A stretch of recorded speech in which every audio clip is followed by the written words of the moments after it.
Hola, esa historia es completamente ficticia y ha sido creada únicamente con fines de entretenimiento. Cualquier semejanza con personas reales es pura coincidencia.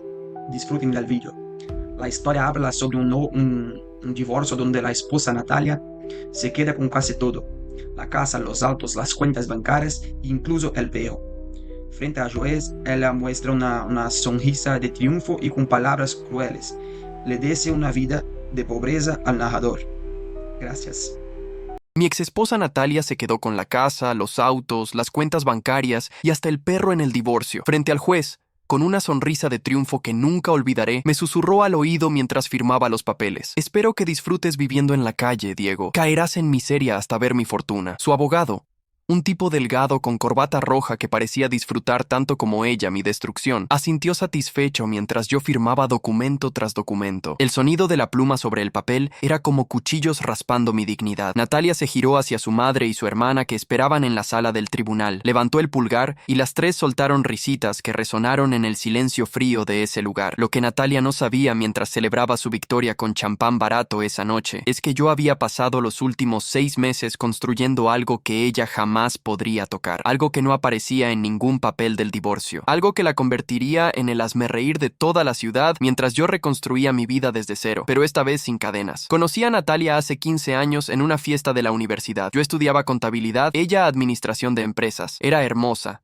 segura de sí misma, de esas mujeres que cuando entran a un lugar todos voltean a ver. Yo era el típico estudiante aplicado, sin muchos amigos, más cómodo con los números que con las personas. Que ella se fijara en mí fue casi un milagro, o eso creí entonces. Ahora entiendo que Natalia tenía un radar muy afinado para detectar hombres trabajadores y confiables, hombres que construirían imperios mientras ella se pavoneaba con el crédito. Los primeros años fueron buenos. Nos casamos 2 años después de conocernos. Yo conseguí trabajo en una firma mediana de contabilidad y Natalia saltaba de empleo en empleo, siempre quejándose de jefes incompetentes o compañeros envidiosos. Nunca era culpa suya, nunca. Yo trabajaba 12 horas al día, a veces más, construyendo una carrera sólida. Natalia se quedaba en casa decorando, comprando cosas innecesarias, organizando cenas con sus amigas donde yo era el tema de conversación. Diego está tan ocupado, pobrecito, apenas lo veo. Pero alguien tiene que pagar las cuentas, ¿verdad? Con el tiempo, mi sueldo aumentó. Compré nuestra primera casa, luego un segundo auto. Natalia se acostumbró a cierto nivel de vida y yo me acostumbré a ser invisible en mi propio matrimonio. Ella organizaba viajes con sus amigas mientras yo trabajaba. Compraba ropa cara mientras yo usaba la misma camisa 3 veces a la semana. Y yo lo permitía porque pensaba que así funcionaban los matrimonios. Uno trabajaba, otro disfrutaba. Uno sacrificaba, otro recibía. La traición comenzó mucho antes de que yo lo descubriera. Probablemente llevaba años ocurriendo frente a mis narices, pero el momento exacto en que supe que mi matrimonio era una farsa fue un martes por la tarde. Llegué temprano a casa, algo raro en mí, porque un cliente había cancelado una reunión. Estacioné en la entrada y noté un auto desconocido, un sedán negro que no reconocí. Entré por la puerta principal y escuché voces en la sala, risas. La voz de Natalia sonaba diferente, más suave, más íntima.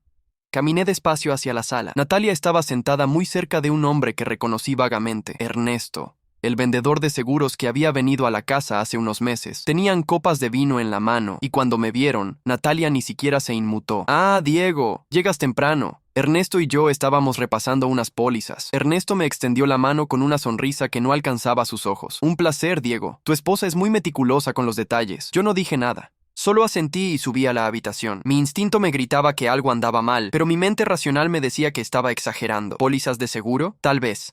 Esa noche, mientras Natalia dormía, revisé su celular. No fue difícil. La contraseña era mi fecha de cumpleaños, irónico considerando lo poco que le importaba. Encontré mensajes, cientos, con Ernesto, con otros nombres que no reconocí, fotos, planes de encuentros, quejas sobre mí. Diego es tan aburrido. Todo lo que hace es trabajar. No sé ni por qué sigo con él. Ah, sí. El dinero. Leí cada mensaje con una calma extraña. No lloré, no grité, solo leí. Y cuando terminé, guardé el teléfono exactamente donde estaba y me acosté mirando al techo. En ese momento tomé una decisión. No confrontaría a Natalia, no montaría una escena, simplemente me prepararía. Porque si hay algo que aprendí en contabilidad es que los números no mienten. Y Natalia estaba a punto de descubrir que yo también sabía jugar. Al día siguiente actué como si nada hubiera pasado. Preparé café. Le di un beso en la mejilla antes de irme al trabajo. Ella ni siquiera levantó la vista de su teléfono. En la oficina, pedí una cita con Julián, mi mejor amigo desde la universidad y ahora abogado especializado en divorcios. Le conté todo. Julián escuchó en silencio, tomando notas, asintiendo ocasionalmente. Cuando terminé, Se recostó en su silla y dijo: Diego, lo que necesitas no es un divorcio rápido, necesitas un divorcio estratégico. Durante los siguientes 6 meses, seguí el plan al pie de la letra. Primero, documenté todo. Fotografías con fecha y hora de los mensajes de Natalia, capturas de pantalla de sus conversaciones, registros de gastos excesivos que ella hacía con las tarjetas de crédito conjuntas, facturas de hoteles, restaurantes caros, ropa de diseñador, todo. Julián me enseñó a ser metódico. La venganza es un plato que se sirve frío, pero la justicia necesita pruebas calientes, me dijo. Segundo, empecé a mover activos, no ilegalmente. Julián se aseguró de eso, pero había lagunas legales, espacios grises. Transferí bonos a nombre de mi madre. Cancelé tarjetas de crédito conjuntas y abrí cuentas nuevas. Vendí el segundo auto, el que Natalia usaba para ir al gimnasio, donde probablemente se encontraba con Ernesto, y puse el dinero en una cuenta de inversión a nombre de mi hermano. Todo legal. Todo rastreable si alguien se molestaba en buscar, pero Natalia no buscaría. Estaba demasiado ocupada disfrutando de mi dinero como para preocuparse por los detalles. Tercero, contraté a un investigador privado. Sí, es cliché, pero necesario. Julián conocía a alguien discreto, Fernando, un ex detective de policía que ahora trabajaba casos privados. Fernando siguió a Natalia durante 3 semanas. Documentó cada encuentro con Ernesto, cada almuerzo prolongado, cada entrada a moteles baratos. Las fotos eran devastadoras. No para mí. Ya había aceptado la traición, pero serían devastadoras en un tribunal. Mientras tanto, en casa, yo era el esposo perfecto. Llegaba a tiempo, preparaba cenas, le preguntaba sobre su día. Natalia estaba confundida al principio. ¿Por qué estás tan atento últimamente? Me encogí de hombros. Solo quiero que sepas que te aprecio. Ella sonrió, pero era una sonrisa vacía. Probablemente pensaba que finalmente me había convertido en el esposo sumiso que siempre quiso. Un cajero automático con piernas. El momento llegó en una cena familiar en casa de sus padres. Natalia siempre había sido la niña mimada, la hija perfecta. Sus padres, especialmente su madre Elena, me veían como un accesorio útil, alguien que mantenía a su hija en el estilo al que estaba acostumbrada. Esa noche, después del postre, Natalia anunció con una sonrisa radiante: Diego y yo tenemos noticias. Me miró esperando que yo dijera algo, pero permanecí en silencio. Ella frunció el ceño ligeramente, luego continuó: Bueno, yo tengo noticias. Quiero el divorcio. El silencio que siguió fue ensordecedor. Elena dejó caer su copa de vino. El padre de Natalia, Roberto, me miró con algo parecido a la lástima. La hermana de Natalia, Patricia, sonrió con malicia. Natalia continuó, disfrutando claramente del momento: Diego es un buen hombre, pero simplemente no funciona entre nosotros. He decidido seguir adelante. Espero que podamos manejar esto como adultos civilizados. Todos esperaban que yo rogara, que suplicara, que montara una escena. En cambio, me limpié la boca con la servilleta, me levanté y dije: Está bien.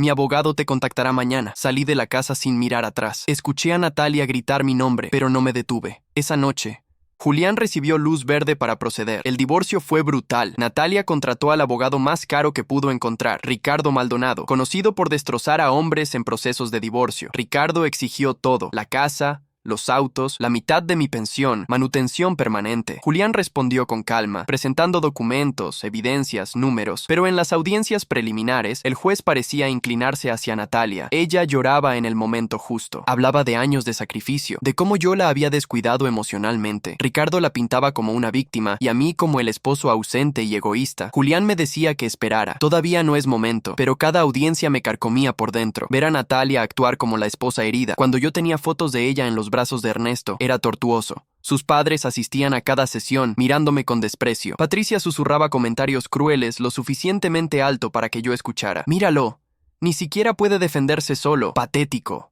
Finalmente llegó la audiencia final. El juez revisaría todos los documentos y emitiría su veredicto sobre la división de bienes. Natalia llegó vestida de negro, como viuda.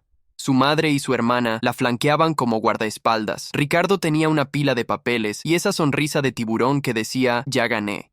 Julián, por otro lado, traía solo una carpeta delgada. Me miró y asintió: confía en mí. El juez comenzó leyendo los términos propuestos por Ricardo. Casa para Natalia, autos para Natalia, cuentas bancarias divididas, pero con Natalia recibiendo 60% porque contribuyó emocionalmente al matrimonio. Manutención de $1,500 mensuales. Yo sentía que me ahogaba. Entonces, Julián se levantó. Su señoría, antes de emitir su decisión, me gustaría presentar evidencia adicional que no fue incluida en las mociones previas. El juez frunció el ceño. Ricardo protestó. Objeción, su señoría. Cualquier evidencia debió presentarse previamente. Julián respondió con calma: esta evidencia fue obtenida legalmente y es crucial para una decisión justa. Solicito permiso para presentarla. El juez dudó, luego asintió. Julián abrió la carpeta. Proyectó en la pantalla de la sala las fotos que Fernando había tomado. Natalia y Ernesto entrando a un motel, besándose en un restaurante. Mensajes de texto donde Natalia se burlaba de mí, llamándome el tonto trabajador y planeando cómo sacarme hasta el último centavo. La sala quedó en silencio absoluto. Natalia palideció. Elena soltó un grito ahogado. Patricia miraba las fotos con la boca abierta. Pero Julián no terminó ahí. Presentó registros financieros mostrando los gastos excesivos de Natalia. $50,000 en ropa en un año. 30,000 en viajes con sus amigas. 20,000 en tratamientos de spa. Todo mientras yo trabajaba 60 horas semanales. Luego,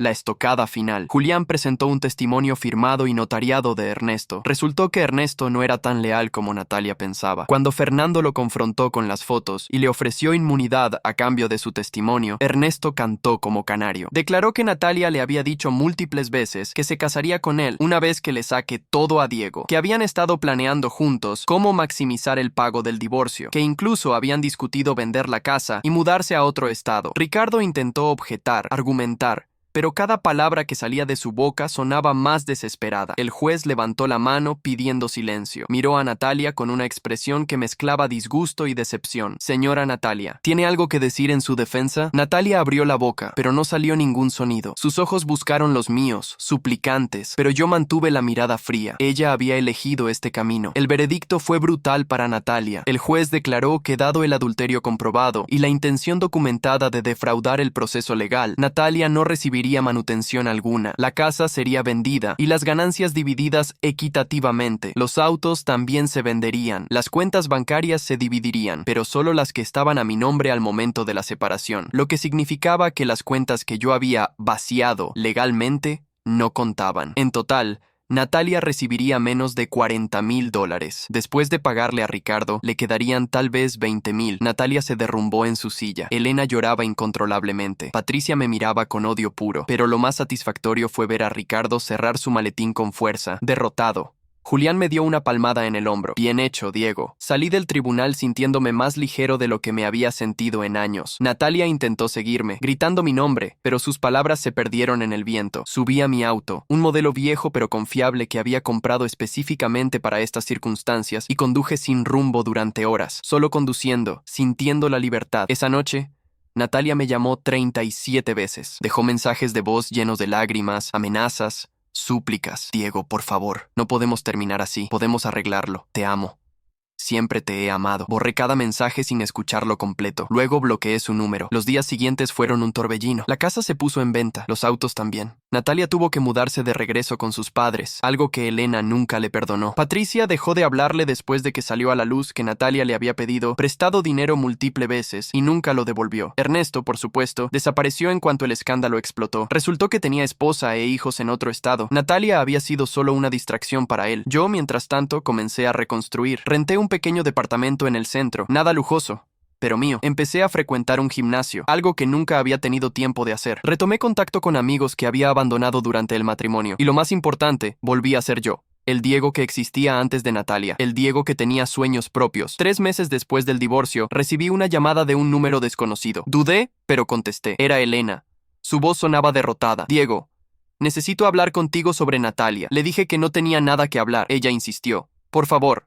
Solo 5 minutos. Finalmente acepté encontrarla en un café neutral. Elena llegó vistiendo ropa que había visto mejores días. Las arrugas en su rostro parecían más profundas. Se sentó frente a mí sin pedir nada de beber. Diego, Natalia está destruida. No sale de su cuarto. Llora todo el día. Perdió su celular y no puede pagar uno nuevo. No tiene amigos. Patricia no le habla. Yo no sé qué hacer. Me miró esperando que dijera algo, que mostrara alguna emoción, pero permanecí impasible. Elena, dije con calma. Natalia tomó sus decisiones. Yo simplemente respondí con las consecuencias. Elena apretó los labios. Pero ella es tu esposa. Ex esposa, la corregí. Elena se levantó bruscamente. Eres cruel, Diego. Siempre pensé que eras un buen hombre. Sonreí sin humor. Lo era.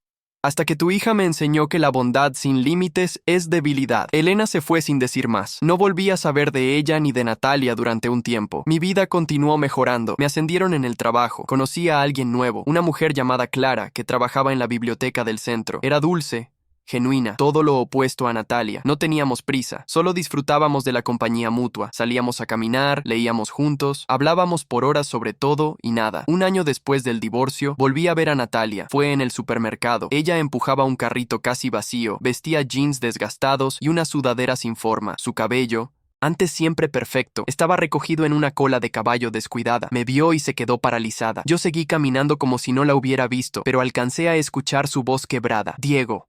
No me detuve. Más tarde esa semana, Julián me llamó. Diego, necesito contarte algo. Natalia presentó una moción para revisar el acuerdo de divorcio. Me reí. ¿En serio? ¿Con qué base? Julián suspiró. Dice que fue coaccionada emocionalmente durante el proceso, que no estaba en sus cabales cuando aceptó los términos. ¿Y eso funcionará? Julián se rió. No. Pero va a intentarlo. Su nuevo abogado, uno barato por cierto, ya me contactó. Quieren negociar. Le dije a Julián que no negociaría nada. El acuerdo estaba firmado, sellado, terminado. Si Natalia quería pelear, que peleara.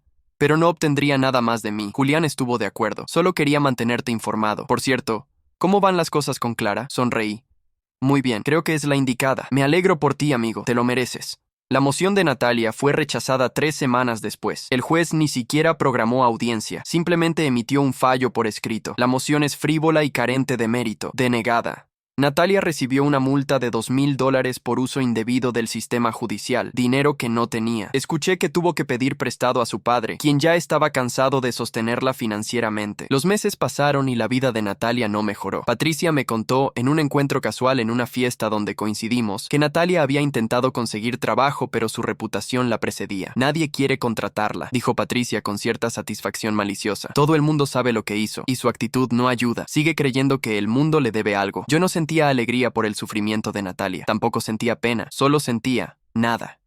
Ella era una extraña ahora. Una persona que existió en mi pasado pero que no tenía lugar en mi presente o futuro. Clara, por otro lado, llenaba mi vida de formas que nunca imaginé posibles. Nos mudamos juntos después de 1 año y medio de relación. Adoptamos un perro, un Golden Retriever que nombramos Max. Planeábamos viajes sencillos pero significativos. Cocinábamos juntos. Reíamos juntos. 2 años después del divorcio, me casé con Clara en una ceremonia pequeña e íntima. Solo nuestras familias y amigos cercanos. Julián fue mi padrino. Durante el banquete, alguien mencionó que había visto a Natalia trabajando como cajera en una tienda de conveniencia en las afueras de la ciudad. Vivía sola en un departamento minúsculo. Ernesto, por supuesto, nunca volvió. Elena había muerto 6 meses atrás de un ataque al corazón. Roberto apenas le hablaba a Natalia, culpándola por haber destruido a la familia con su codicia y traición. Clara me tomó de la mano durante esa conversación. ¿Estás bien?, me preguntó suavemente. Asentí. Sí. Estoy exactamente donde debo estar. Y era verdad. El fantasma de Natalia ya no me perseguía. Las heridas que dejó habían sanado, dejando solo cicatrices que me recordaban que soy más fuerte de lo que pensaba. 5 años después del divorcio, nació mi hija, Emma. Verla por primera vez, sostener ese pequeño ser en mis brazos, me hizo darme cuenta de cuánto había ganado al perder a Natalia. Si hubiera permanecido en ese matrimonio tóxico, nunca habría conocido a Clara, nunca habría sido padre, nunca habría encontrado la paz verdadera. Natalia se enteró del nacimiento, no sé cómo. Me envió una carta a través de Julián. No la abrí. Se la devolví marcada como no deseada. Julián me dijo que Natalia había intentado contactarlo múltiples veces, siempre con el mismo mensaje. Quería disculparse, quería explicar, quería una segunda oportunidad. Le dije a Julián que bloqueara cualquier comunicación de ella. Esa puerta estaba cerrada con llave y la llave estaba tirada en el océano. La última vez que supe de Natalia fue hace 1 año. Patricia me contactó por Facebook. Diego, sé que probablemente no quieres saber nada de nosotros, pero pensé que deberías saberlo. Natalia tuvo un accidente de auto, nada grave, pero está en el hospital, no tiene seguro médico. Papá se niega a ayudarla. Yo no sé qué hacer. Le agradecí por informarme, pero le dejé claro que eso ya no era mi problema. Patricia entendió. Hoy, mientras escribo esto sentado en mi jardín, con Emma jugando con Max y Clara preparando la cena adentro, reflexiono sobre todo lo que pasó. Algunas personas dirían que fui cruel, que debería haber perdonado, que la venganza solo genera más dolor, pero yo no busqué venganza, busqué justicia, y la conseguí. Natalia pensó que el divorcio sería su boleto dorado, una forma fácil de robarme todo lo que había construido y salir ilesa. Lo que no calculó fue que yo también sabía jugar el juego. Y cuando uno está dispuesto a perderlo todo para ganar su dignidad, no hay riqueza material que importe. ¿Caí en la miseria como ella juró? No. Prosperé. Construí una familia real, basada en amor y respeto mutuo. Encontré la felicidad que nunca tuve con Natalia, y ella, quien profetizó mi caída mientras alardeaba de su fortuna futura, terminó exactamente donde dijo que yo estaría, sola, quebrada y arrepentida. La vida tiene una forma extraña de equilibrar las cosas. Natalia sembró traición y cosechó soledad. Yo planté paciencia y coseché paz. Al final, las consecuencias de nuestras acciones siempre nos alcanzan. Solo que algunas personas aprenden esa lección demasiado tarde. Miro a Emma riendo mientras Max le lame la cara. Clara sale al jardín con limonada fresca. Me sonríe. Esa sonrisa que todavía hace que mi corazón salte. ¿En qué piensas?, me pregunta. En lo afortunado que soy, respondo. Y lo digo completamente en serio. Natalia puede quedarse con su amargura. Yo me quedo con mi familia. Y honestamente, hice el mejor trato de mi vida. Los días posteriores a la audiencia final fueron extraños. Vivir en un departamento pequeño después de años en una casa grande requería ajuste, pero era un ajuste que disfrutaba. Cada rincón de ese espacio era mío. Ningún objeto me recordaba a Natalia, ninguna foto en las paredes, ningún mueble comprado para complacerla. Era liberador de una forma que no había anticipado. Julián me visitaba seguido. Deberías salir más, Diego, conocer gente nueva, no te encierres. Tenía razón, pero yo necesitaba tiempo para procesar 15 años de mi vida, que básicamente fueron una mentira. Tiempo para redescubrirme sin la sombra de Natalia dictando quién debía ser. Empecé a correr por las mañanas. Algo simple. Solo yo y el pavimento. Al principio apenas podía correr 2 kilómetros sin sentir que mis pulmones explotarían, pero persistí. Cada mañana, un poco más lejos, un poco más rápido. No solo estaba reconstruyendo mi cuerpo, estaba reconstruyendo mi mente. Cada zancada era un paso más lejos de la persona que fui durante el matrimonio. Fue durante una de esas carreras matutinas que conocí a Clara. Literalmente chocamos en una esquina. Ella salía de la biblioteca con una pila de libros y yo doblaba la esquina demasiado rápido. Los libros volaron por el aire. Ambos nos disculpamos al mismo tiempo. Luego nos reímos. Fue la primera risa genuina que había tenido en meses. ¿Estás bien?, le pregunté mientras recogíamos los libros. Ella asintió, acomodándose los lentes. Sí, solo mi orgullo herido. Debería mirar por dónde camino. Yo debería correr con más cuidado. Leí algunos de los títulos. Historia medieval, filosofía griega, literatura francesa. Lectora ávida, veo. Ella sonrió. Trabajo en la biblioteca. Viene con el territorio. Le ofrecí comprarle un café como disculpa. Ella aceptó. Nos sentamos en una cafetería cercana y hablamos durante 2 horas. Clara era maestra de literatura en una escuela secundaria, además de trabajar medio tiempo en la biblioteca. Amaba los libros, el té de manzanilla y las películas viejas en blanco y negro. Era tranquila, reflexiva, genuina. Todo lo que Natalia nunca fue. No le mencioné el divorcio en ese primer encuentro, ni en el segundo, ni en el tercero. Solo disfruté conocerla sin el peso de mi pasado. Fue ella quien finalmente preguntó: Diego, te he contado sobre mi familia, mi trabajo, mis sueños, pero tú eres un misterio. ¿Alguna vez estuviste casado? La honestidad era importante para mí ahora. Le conté todo, sobre Natalia, la traición, el divorcio, las consecuencias. Clara escuchó sin interrumpir. Cuando terminé, esperé su reacción. Esperaba lástima o quizás incomodidad. En cambio, ella tomó mi mano. Gracias por confiar en mí. Y para que sepas, ella perdió a alguien valioso. Su pérdida es ganancia de quien te encuentre. Esas palabras se quedaron conmigo. Nadie me había dicho algo así en años. Con Natalia, siempre fui insuficiente. Nunca suficientemente romántico. Nunca suficientemente aventurero. Nunca suficientemente rico, aunque trabajara incansablemente. Con Clara, era suficiente siendo yo mismo. Nuestra relación creció naturalmente, sin drama, sin juegos. Solo 2 personas disfrutando estar juntas. Cocinábamos juntos los domingos. Ella me enseñó a hacer pasta desde cero. Yo le enseñé trucos de organización financiera. Leíamos juntos en silencio, cada uno con su propio libro pero compartiendo el mismo espacio. Era simple, pero era real. Mientras tanto, la vida de Natalia se desmoronaba. Patricia me contaba detalles ocasionalmente, no por crueldad, sino porque necesitaba desahogarse con alguien. Natalia está obsesionada contigo, Diego. Habla de ti constantemente, de cómo cometió el peor error de su vida, de cómo tú la destruiste. Me reí sin humor. Yo no la destruí, ella se destruyó sola. Patricia asintió. Lo sé. Y todos lo sabemos, pero ella no puede aceptarlo. Sigue culpándote. Dice que le tendiste una trampa, que manipulaste las pruebas, que Ernesto mintió. Entonces que presente sus pruebas en corte. No tiene dinero para abogados, Diego. Ni siquiera tiene dinero para comer bien. Vive de lo que papá le da, y él está cansado. Sentí un destello de algo. No era satisfacción exactamente, era más como confirmación. Natalia había apostado todo a que yo era débil, manipulable, alguien de quien podía abusar sin consecuencias. Perdió esa apuesta y ahora pagaba el precio. 6 meses después de conocer a Clara, me ascendieron en el trabajo, gerente regional. El sueldo era casi el doble de lo que ganaba antes. Podría haber mudado a Clara y a mí a un lugar más grande, más lujoso, pero ambos estábamos felices donde estábamos. Usé el dinero extra para otras cosas, viajes pequeños pero significativos. Un fin de semana en la playa, otro en las montañas, momentos que creaban memorias reales. Durante uno de esos viajes, Clara y yo estábamos cenando cenando en un pequeño restaurante frente al mar. Las velas parpadeaban entre nosotros. Ella me miraba con esos ojos cálidos que siempre me hacían sentir en casa. Diego, estos meses han sido los mejores de mi vida, los míos también. No tengo prisa, pero necesito saber, ¿ves un futuro conmigo? La pregunta era justa. Después de lo de Natalia, cualquiera dudaría en comprometerme de nuevo, pero con Clara era diferente. Sí, respondí sin dudar. Veo un futuro. Veo mañanas juntos, veo envejecer juntos, veo construir algo real. Sus ojos se llenaron de lágrimas, lágrimas felices. Yo también. No fue una propuesta formal esa noche, pero fue un compromiso, un entendimiento mutuo de que esto era para siempre. Cuando regresamos del viaje, empezamos a buscar un lugar más grande, no porque necesitáramos impresionar a nadie, sino porque queríamos espacio para crecer juntos. Fue entonces cuando Natalia intensificó sus intentos de contacto. Julián me llamó una tarde. Diego, Natalia ha estado merodeando mi oficina. La seguridad la sacó 2 veces. ¿Qué quiere?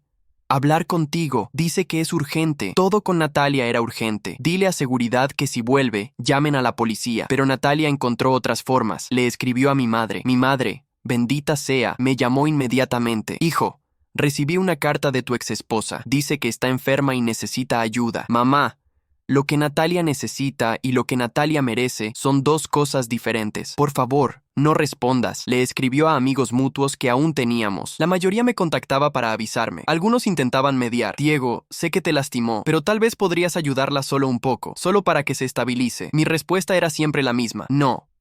Clara fue quien finalmente me preguntó directamente. ¿Te sientes culpable? ¿Por cómo terminaron las cosas? Pensé en la pregunta seriamente. No. Me siento responsable de mis acciones, pero no culpable. Natalia eligió traicionarme, eligió burlarse de mí, eligió intentar destruirme financieramente. Yo solo respondí dentro de los límites de la ley. ¿Y si te pide perdón? ¿Realmente te disculpa? El perdón no borra las consecuencias, Clara. Natalia puede arrepentirse todo lo que quiera. Eso no cambia lo que hizo. Y definitivamente no cambia que yo ya seguía adelante. Clara asintió. Solo quería asegurarme de que estés en paz con todo esto. Lo estoy. Completamente. 1 año y medio después de conocer a Clara, nos mudamos juntos. La casa era acogedora, en un barrio tranquilo. Tenía un pequeño jardín donde Clara plantó flores. Yo construí una terraza donde desayunábamos los fines de semana. Max, nuestro perro, tenía espacio para correr. Fue en esa casa donde le propuse matrimonio. Nada elaborado. Solo nosotros 2 en el jardín, bajo las estrellas. Clara, me hiciste creer en el amor de nuevo. ¿Quieres casarte conmigo? Ella lloraba y reía al mismo tiempo. Sí. 1000 veces sí. La noticia de nuestro compromiso se esparció rápido. Mi familia estaba emocionada. Los amigos nos felicitaban. Y luego, inevitablemente, Natalia se enteró. Patricia me llamó. Diego, Natalia supo que te vas a casar. No está bien. ¿Qué significa no está bien? Tuvo un colapso. Está en terapia ahora. Dice que todo es su culpa y no puede superarlo. Parte de mí, una parte muy pequeña, sintió algo parecido a la lástima, pero la mayoría de mí recordaba sus palabras en el tribunal. Caerás en miseria. Recordaba su risa cuando firmaba los papeles del divorcio. Recordaba cada mensaje cruel con Ernesto. Patricia, espero que la terapia le ayude, pero eso ya no es mi problema. Lo sé.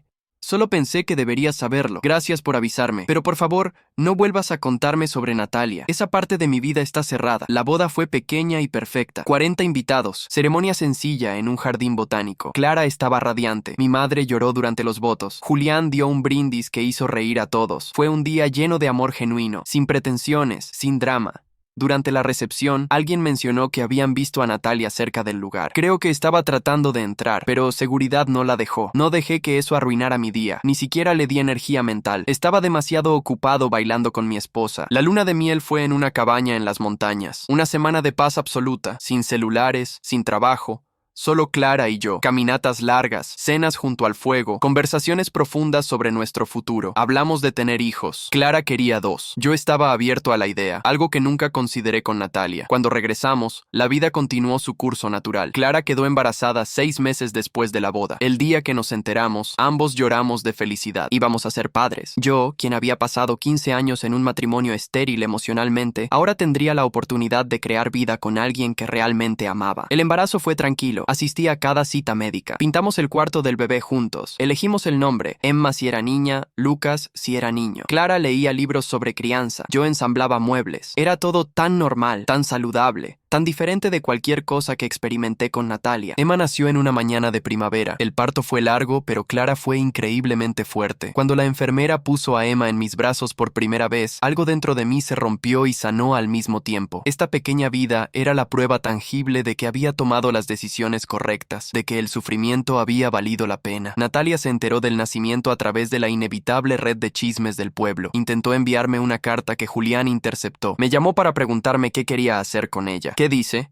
Las primeras líneas dicen: querido Diego, me enteré de que fuiste padre. Felicidades. Espero que seas mejor padre de lo que fui esposa. Quisiera explicarte. ¿Continúo? No. Devuélvela marcada como no deseada. ¿Estás seguro? Completamente. Hubo más intentos, a través de redes sociales que bloqueé, a través de conocidos mutuos que ignoré. Natalia parecía incapaz de aceptar que su capítulo en mi vida había terminado definitivamente. Pero yo había aprendido que decir no y mantener límites no era crueldad, era autopreservación. Emma creció rápido. Sus primeros pasos, sus primeras palabras, cada momento era precioso. Clara era una madre increíble, paciente y amorosa. Yo intentaba ser el padre que nunca tuve, presente, involucrado, interesado en cada detalle de la vida de mi hija. Cuando Emma tenía 2 años, recibí una llamada inesperada. Era Roberto, el padre de Natalia. Diego, sé que no tengo derecho a pedirte esto, pero necesito hablar contigo. Es sobre Natalia. Casi cuelgo, pero algo en su voz me detuvo. 5 minutos, Roberto. Eso es todo. Nos encontramos en el mismo café donde había visto a Elena años atrás. Roberto había envejecido considerablemente. Las líneas en su rostro eran profundas, sus hombros caídos. Gracias por venir. Dijiste que era sobre Natalia. ¿Qué pasa?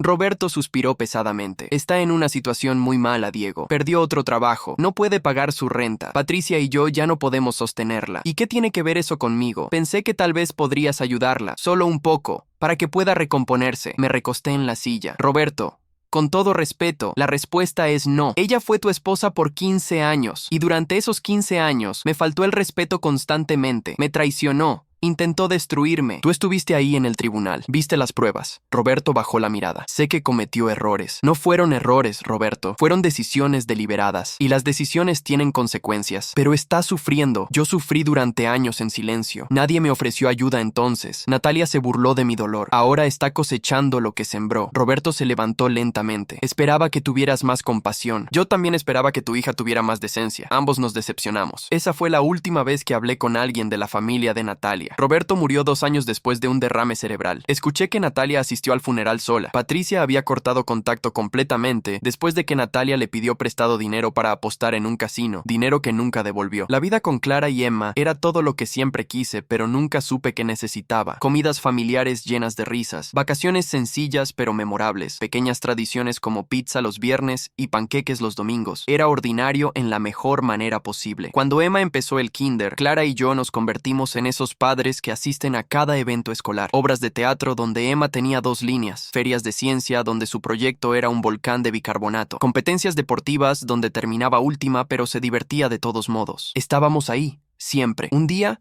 Emma llegó a casa con una tarea. Papi, tengo que escribir sobre mi familia. ¿Qué quieres escribir? Que tengo la mejor familia del mundo. Mami, papi y Max. La abracé fuerte. Y tú haces que sea la mejor familia del mundo, pequeña. Esa noche, acostado junto a Clara, reflexioné sobre cuán diferente era mi vida ahora. ¿En qué piensas?, me preguntó Clara. En lo afortunado que soy, en cómo casi me conformo con una vida miserable porque pensaba que eso era todo lo que merecía. Mereces todo esto y más, Diego. Tú me enseñaste eso. Los años pasaron. Emma creció convirtiéndose en una niña brillante y cariñosa. Mi carrera continuó prosperando. Clara escribió un libro sobre literatura clásica que fue bien recibido en círculos académicos. Compramos una casa más grande con suficiente espacio para la biblioteca de Clara y una oficina para mí. Ocasionalmente escuchaba rumores sobre Natalia, que trabajaba en diferentes lugares, nunca durando mucho, que había ganado peso y perdido su antiguo brillo, que vivía sola en un departamento diminuto al otro lado de la ciudad, que hablaba de mí con cualquiera que la escuchara, siempre pintándome como el villano de su historia. No me afectaba. Era como escuchar sobre una extraña. La Natalia que conocí, o pensé conocer, ya no existía para mí. Era un personaje en una historia que había terminado hace mucho tiempo. Hubo un momento, cuando Emma tenía 8 años, donde me preguntó sobre mi vida antes de Clara. Papi, ¿alguna vez estuviste casado antes de mami? La honestidad era importante. Sí, estuve casado antes. ¿Qué pasó? No funcionó. Pero está bien porque si hubiera funcionado, no habría conocido a tu mami y no te tendría a ti. Emma procesó esto con la lógica simple de un niño. Entonces estuvo bien que no funcionara. Exactamente. ¿Eres más feliz ahora? Infinitamente más feliz. Ella sonrió y volvió a sus muñecas. Para ella, eso era suficiente respuesta. Clara y yo celebramos nuestro 10º aniversario de boda con un viaje solo para nosotros dos. Mis padres cuidaron a Emma. Fuimos a Europa, algo que siempre quisimos hacer. París, Roma, Barcelona. 2 semanas de exploración, romance, reconexión en París. Mientras caminábamos por las orillas del Sena, Clara dijo, ¿sabes qué es lo que más amo de nosotros? ¿Qué?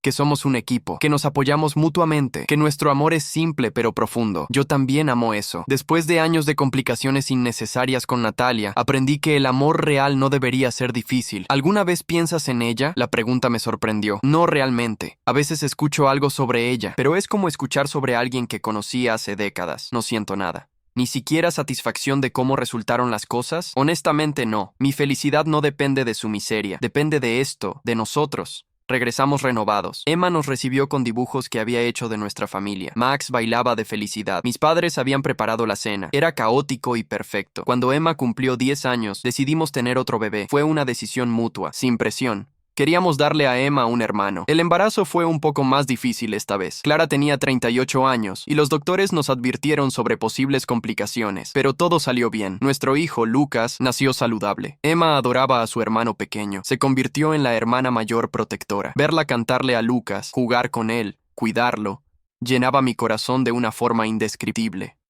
15 años después del divorcio, Julián y yo nos reunimos para nuestro almuerzo anual. Habíamos mantenido la tradición. ¿Cómo van las cosas?, preguntó.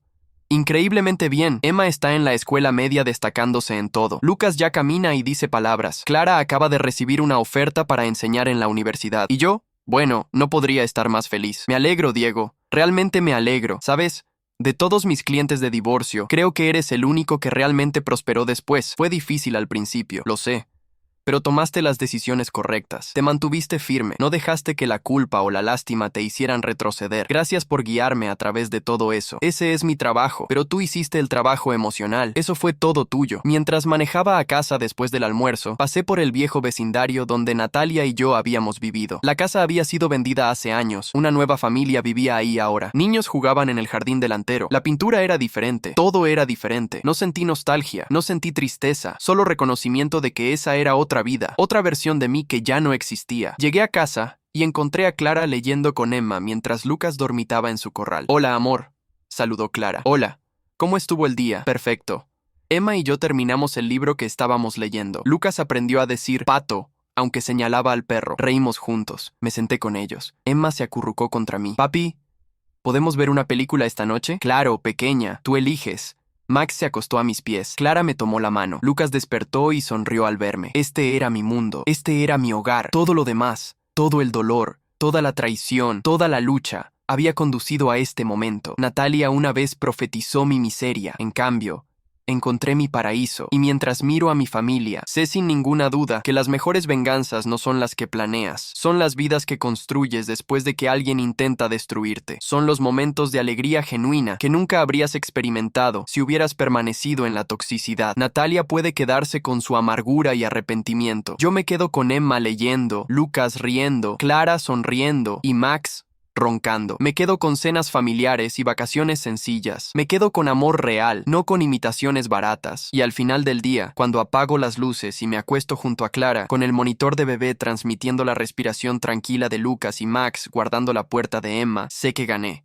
No porque Natalia perdió, sino porque encontré algo que vale infinitamente más que cualquier venganza. Encontré la paz. Patricia me contactó una última vez, 5 años después de mi conversación con Roberto. Era tarde en la noche. Su mensaje era breve. Diego, Natalia tuvo un accidente. Está en el hospital. Pensé que deberías saberlo, aunque sé que probablemente no te importe. Le respondí con honestidad. Espero que se recupere. Pero tienes razón. Esa parte de mi vida terminó hace mucho. Cuídate, Patricia. Ella respondió. Lo entiendo.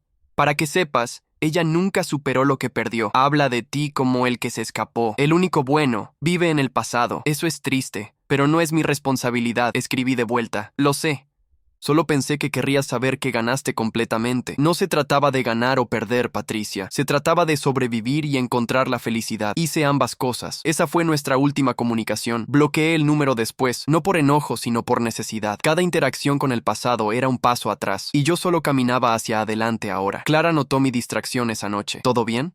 Sí, solo cerrando una última puerta del pasado. Ella no preguntó más. Entendía que algunos capítulos necesitan terminar en silencio. Los años siguientes fueron los mejores. Emma destacó en la escuela, ganando premios en escritura creativa. Lucas resultó ser un artista natural, siempre dibujando, siempre creando. Clara publicó su segundo libro y empezó a dar conferencias internacionales. Yo fui promovido a director de la empresa, pero más importante que los logros externos era la salud de nuestra familia. Desayunábamos juntos todas las mañanas. Cenábamos juntos todas las noches. Los fines de semana eran sagrados, tiempo familiar sin excepciones. No teníamos mucho dinero comparado con otros en nuestras posiciones, pero teníamos riqueza en cosas que importaban. Emma, ahora adolescente, me preguntó un día: «Papi, ¿cómo supiste que mamá era la indicada? Porque con ella no tenía que fingir ser alguien más. Podía ser yo mismo y eso era suficiente. Y con tu primera esposa, con ella, nada de lo que hacía era suficiente. Siempre había que ser más, dar más, sacrificar más, y aún así nunca era apreciado». Eso suena horrible. Lo fue,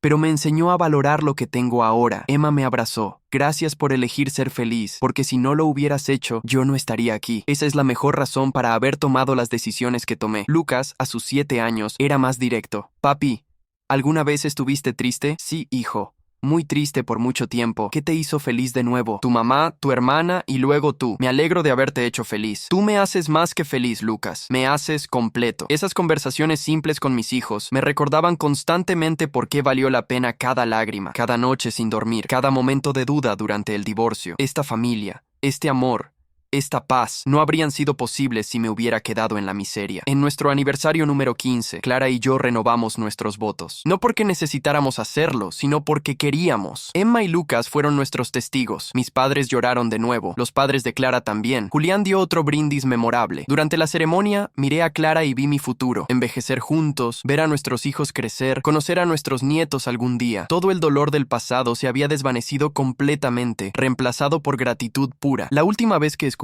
el nombre de Natalia fue en una conversación casual en el supermercado. Dos mujeres hablaban en el pasillo siguiente, sin saber que yo podía escucharlas. ¿Recuerdas a Natalia? Sí, la que trabajó en la tienda un tiempo. La vi el otro día. Se ve terrible. Creo que vive sola con como 6 gatos. Dicen que todavía habla de su ex, el que la destruyó según ella. Qué triste ser tan amargada. No me detuve. No corregí su narrativa, simplemente seguí caminando, porque la verdad era que Natalia se destruyó a sí misma. Yo solo me negué a hundirme con ella. Esa noche acosté a Lucas después de leerle un cuento. Besé a Emma en la frente mientras estudiaba. Me senté en el jardín con Clara, compartiendo una copa de vino bajo las estrellas. Max dormía a nuestros pies. La casa estaba en paz. ¿Sabes qué día es hoy?, preguntó Clara. ¿Nuestro aniversario? No, tonto. Hace exactamente 20 años que te divorciaste. Me sorprendió darme cuenta de que lo había olvidado completamente. 20 años. Y mírate ahora. ¿Algún arrepentimiento? Pensé en la pregunta seriamente. ¿Me arrepentía de haberme casado con Natalia? Tal vez debería. 15 años perdidos con alguien que nunca me valoró. Pero esos años me enseñaron lo que no quería. Me enseñaron mi propio valor. Me enseñaron a establecer límites. Me prepararon para apreciar lo que tengo ahora. No,